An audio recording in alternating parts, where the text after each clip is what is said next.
Hey everybody, how's it going? Ego here, the Vengeful One, and today I want to talk about what I believe is something that is widely overlooked in the One Piece community and something that is one of the biggest underlying things that we get an insight into, and that is in Whole Cake Island, and that is the impact and repercussions that one selfishly chasing a monumental dream can have on the closest ones to that person. And not only that, but the thoughts and feelings of those that are caught in the web of oppression that is you and your pursuit of that dream. And what I'm talking about is Big Mom and her family. So I'm going to try and keep this as concise and compact as possible because I have a lot to cover to kind of encompass all of what I'm talking about here. And if it's too long, nobody's going to watch it. So I'm going to try and keep it, like I said, as concise as possible. So as we start out with Whole Cake Island, we get introduced, to Big Mom and her territory and her quote-unquote dream as we see it on the surface. And it's introduced to us as she wants to create a place where all the races and people of the world can come to live without discrimination, hatred, racism, segregation, none of that. They live free of all of it in a perfectly peaceful world. And that's all well and good on the surface, but as we go through the arc, as we get a look into the inner workings of her family and their feelings, we get more of a look into the things, and we see that that's not true, because not only does her family openly discriminate against one another, but she openly discriminates against her own children, i.e. when she was saying to Pudding, cover up your eye, that's disgusting, that's hideous, get it away from me, cover it up, it's ugly. So that right there kind of goes against the grain of what we're told is her dream and the way she thinks. So you start to kind of question the reality of things, and then we learn about how Lola, we already knew about Lola, how she wanted to go off and just live her own life, pursue her own dream, and Big Mom has sent assassins after her, and if she knows where Lola is, we'll send more. And then we move into the wedding, and we go into Big Mom's flashback, and if you kind of take a look into things and the way she was kind of, the other children in her flashback were afraid of her because of her size. People were afraid of her because of her big size that were her peers, her child peers. And they also made fun of her for it. And the way she states her dream is that she wants to make everybody giants so that they can all sit eye level at the table. So basically, she just wants everybody to be big so that she doesn't have to be the only big one. That's really what her dream is. It's a lot more selfish than what it was made out to be on the surface, because she did these things to achieve what she wanted. You know what I'm saying? And now, and she's very almost like a dictator, like the way she runs her family. They're all afraid of her. They're all scared to death to even mess up one little bit. And we get an introspection into this on or when her children are scared to tell her about the mess ups, people escaping or them not doing this or that, because of how she will react and punish them and possibly even kill them. So it's just all ass backwards to how it is presented to us, and we really see that it's tyrannical the way she is over her family. It's like she forcefully, kidnapped, enslaved, or not enslaved, but kidnapped and bedded all these husbands to have as many kids as she possibly could, to amass a giant fighting force to help her achieve her dream. And her kids are born subservient. They have no choice. And if they want to go live their own dream, they get condemned. They get assassins sent after them. And it's just horrible. We see this with Lola, and we see it kind of with Pudding. We see a lot of the terrified stuff with Mondor, with Perospero, with the cream guy, I'm forgetting his name right now, Opera, with Amand, Smoothie. We see that all of the Big Mom children are terrified of her and the repercussions of messing up because she is tyrannical. And now I can kind of move into the Katakuri side of things, because I feel like he is a character that was really neglected by a lot of One Piece fans because of something that I brought up in one of my earlier videos, how we get so consumed in our expectations of how strong these characters should be at this point that the rest of the aspects of their character are lost on us, or we don't consider them because it's just the fight was trash, or they weren't as strong as they should have been. We get presented to Katakuri as one thing, and he gets so much development. By the end of the arc, he's something completely different than what we were presented in the beginning. In the beginning, we were pretty much, Katakuri was portrayed as this hard-ass, sweet commander, Big Mom pirates all the way. You can't mess with us. I'm loyal to the bone. And okay, that's all well and good. He's a Big Mom pirate. You know, he's her son. Why wouldn't he be? So as we go through, he starts off, considers them nothing, not a threat. You know, when they're in the wedding, he's just kind of going about the business. But as they persevere through, and the serendipity happens, and they end up escaping, when they're making the plan after they're going to start the chase, he acknowledges Luffy slightly right now. He starts to kind of swing. He says, I need to go chase this one down, and I need to take Straw Hat's head personally before he becomes an existence that could possibly threaten Mama. So at this point, he acknowledges that Luffy maybe possibly someday could potentially threaten Big Mom, just from the events that had happened, but he still acknowledges him as nothing. He doesn't think he's shit at this point. So he goes and waits on the Sunny for things to unfold, and the events that happen, and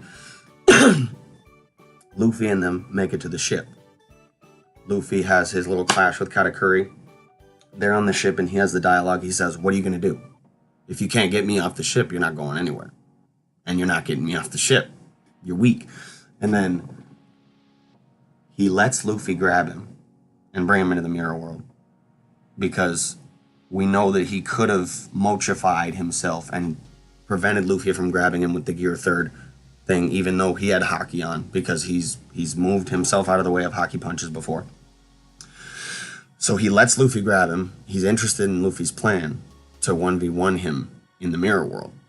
So he lets Luffy grab him and take him in. He's like, okay, we'll see what happens. But he's like, goes in there, and he still considers himself leagues above Luffy. Makes it a point to mimic Luffy's attacks on a larger scale to show Luffy, you're nothing. Like, I'm leagues above you. I have your fruit, better. I have your Haki, better. I'm better than you. Like, you're nothing. But when Katakuri deals what he initially thought was the final blow and drops that giant mochi ball on Luffy and says, okay, there's no way he could possibly eat his way out of that mochi because it's a massive amount of it. He's like, I'm going to go eat my merienda because I'm hungry. And that's all well and good. It's weird. It's One Piece stuff. Luffy eats his way out of this giant mass of mochi, which, who really could have predicted?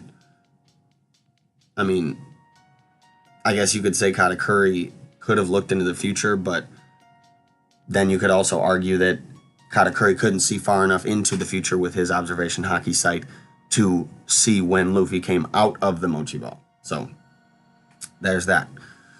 So he goes into the Merienda. Luffy eats out of the mochi ball. He breaks the shrine, beats Katakuri with Gear 4, actually gives him a nice beating. Katakuri says, oh, okay. Like, gets his composure back. He's like, okay, this kid's, he's not, he's persevering. He's not no hoe.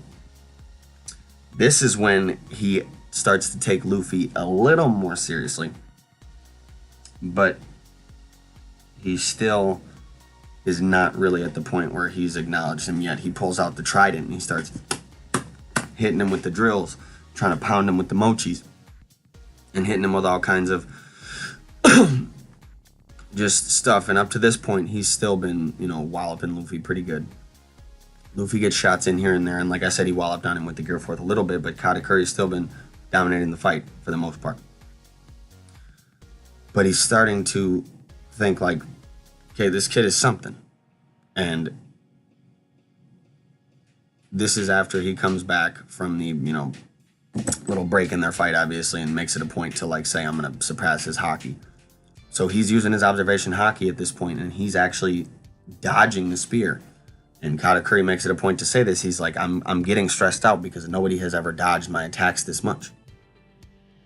Nobody's ever, let alone has anybody ever gotten to me? Because I am literally the last line before Big Mom. But you're dodging my attacks, which even the people who I have fought have never dodged my shit this much. So now he's really starting to think, okay, like this guy is something. And at this point, he really starts to kind of acknowledge and believe in Luffy, like, oh, this dude is like approaching my level. Like, could he possibly? No. And then this is when Flampe starts to do her thing. And this is also another thing I believe people misunderstood as far as Flampe's purpose. They thought it was to nerf Katakuri or something like that. But what people don't acknowledge is the fact that Luffy was dodging all of Katakuri's spear attacks before this point. And the only reason he got hit with the one is because Flampe hit him with the numbing needle that did not allow him to dodge properly because his leg was numb. And so he gets his torso blown out, and we go, oh shit. And Katakuri at this point, he gets pissed at Luffy. He starts yelling at him like, oh, like, I acknowledged you as somebody who might be able to not only approach my level, maybe surpass me and do something else. And now all of a sudden you slip, you mess up. Like, why did you lose focus? He's pissed at Luffy for losing focus and for actually taking the blow after he had been dodging the spears more than anybody had ever dodged Katakuri's spears in his life. And then he realizes that Flampe was the reason. And he gets in Flampe's face. He realizes at this point, Flampe interfered, and the only reason I hit Luffy with the spear was because Flampe interfered, and if she had not, I would still be trying to hit this dude. And so he plunges it in on her, straight up, because he had acknowledged Luffy, and he's not about that whole shit. He wants to give this man a fair fighting chance, and this is when we really start to wonder about Katakuri. What is this man thinking? Like, what is his emotional state? How does he feel? And this is when I kind of started to, like, wonder what the hell is going on. And so then Katakuri, his sister who supposedly loved him, and this is when we get another look into how shallow and really just discriminatory the Big Mom family is. Despite all what we're told, she instantly turns on him to the point where she spits in his face, and they're all laughing at him and ridiculing him for his mouth and his honor. And he walks up to Luffy, and they have a nice little moment where they say, Katakuri says, oh, I'm sorry for that. I didn't notice the needle. And Luffy says, you know, we're pirates, bro. There's no need for you to be sorry. There's no such thing as a fair fight between pirates because we play dirty tricks and we get help. And Katakuri just smirks at this, and he says, you know, I'm getting a little tired of the corn crew, or the whatever the hell you call them, the peanut gallery. And Luffy says, well, they won't be able to handle what happens next. And they both flex their conqueror's haki. And at this point is when the light bulb went off in my head. Most people just hyped over it that he had kind of conqueror's haki. But we know about conqueror's haki. Characters don't have it unless they have a monumental dream and the will of a king to back it. So this is when I went, what is Katakuri's dream? What does he want to do? Does he really want to be subservient? So now the gear started to turn. And we really, now the last portion of the fight where Katakuri is truly acknowledged, Luffy comes on. And they start to go, you know, blow for blow in the last portion of the fight, and they knock each other out. And then as Luffy gets up, or as Luffy wakes up, Katakuri is standing over him. And this is a line that really just impacted me a lot and really clicked another light bulb in my head that a lot of people thought was just bogus and trash. Katakuri says, will you be back someday to topple Big Mom? And Luffy says, of course, I'm the man who's going to be king of the pirates.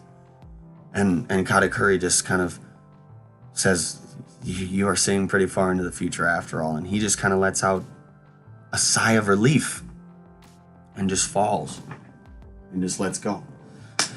And this is when it solidified it for me that Katakuri is not just some hard-ass Big Mom commander who is about Big Mom pirates all the way. Katakuri is a man with a dream of his own and the will of a king to back it, that has been born into a life of servitude under someone who is as strong as he is cannot touch. So the reason he acted how he did when we met him is not because he loves being a commander in the Big Mom Pirates, but because the person who he serves and is forced to serve is so powerful that he is pretty much just resigned to this life because he thinks nobody will ever be able to get him out of it. And now somebody's come along who he actually has acknowledged because they've made it past not only people who never, let anybody past them, but to him. And now he's approaching him and possibly going to beat him. So this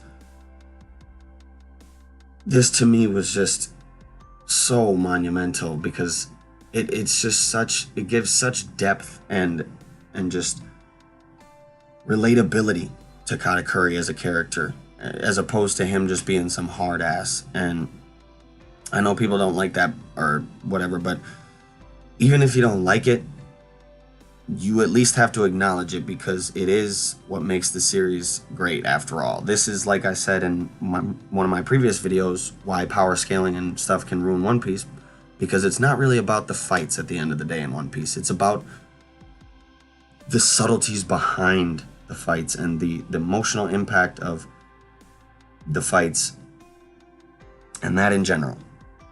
So that being said, this has been long enough. It's a lot longer than I kind of wanted it to be. But like I said, it was a lot to kind of encompass what I wanted to say. So this is why, I guess in a nutshell, why I believe that Whole Cake Island was a great arc, because of this emotional and just heartbreaking introspection we got into the repercussions that chasing a monumental dream such as Big Mom's so selfishly can have on the closest ones around you. And why I believe Katakuri doesn't get a lot the credit he should as a great character in One Piece that was fleshed out really well and had a lot of emotional depth. So that being said, I'm gonna call it here. Thank you all so much for watching. If you did, like, comment, subscribe if you enjoyed the video. Comment down below, let me know what you thought, if you think differently or if you agree. I always love to talk with you guys about it. Dislike the video if you dislike the video. Other than that, as always, have a beautiful day. And this will be Eagle, signing off. All right.